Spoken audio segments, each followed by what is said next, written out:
மருது உறவுகளுக்கு வணக்கம். கடந்த சில தினங்களுக்கு முன்பு இந்து முன்னணி சார்பில் மதுரையில் முருகனுக்கு மாநாடு நடத்தப்பட்டது. அதில் பாஜக, அதிமுக உட்பட கட்சிகள் கலந்து கொண்டன.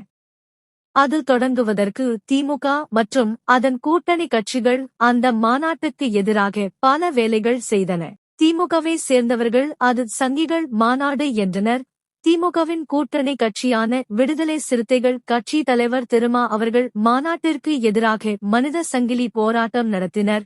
கம்யூனிஸ்ட் கட்சியில் சிலர் தெருமுனை பிரச்சாரம் கூட்டம் போட்டு மக்களை அந்த மாநாட்டுக்கு போக கூடாது என்று பிரச்சாரம் செய்ததாகவும் அதற்கு இந்து முன்னணி அமைப்பினர் வாக்குவாதம் செய்து அது கைகலப்பு ஆனதாகவும் செய்திகள் வந்தது வரை நாம் பார்த்தோம்.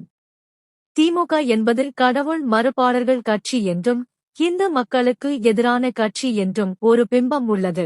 கடந்த கால செயல்பாடுகள் அடிப்படையில் அது உண்மையும் கூட.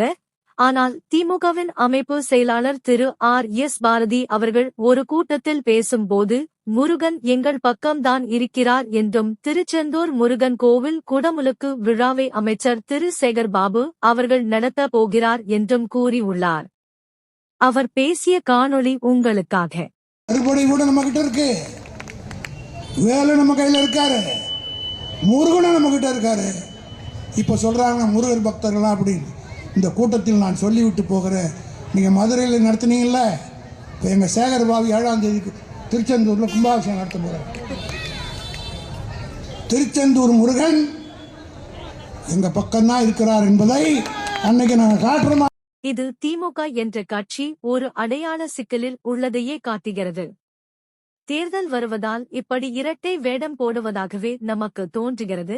இது எந்த அளவிற்கு திமுகவிற்கு உதவும் என்று நாம் வரும் தேர்தலில் பார்க்கலாம்.